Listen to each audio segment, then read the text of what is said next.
When you don't know what decision to make, read me. Trust in the Lord with all your heart, and He will guide your path.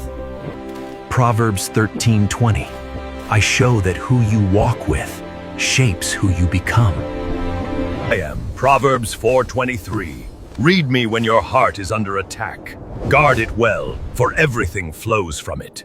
I am Proverbs 15:1. Read me when conflict enters your home, and you don't know how to respond. Proverbs 16:18. Read me when pride begins to rise, before the fall follows. I am Proverbs 6:6. Read me when laziness takes hold. Look to the ant and learn diligence.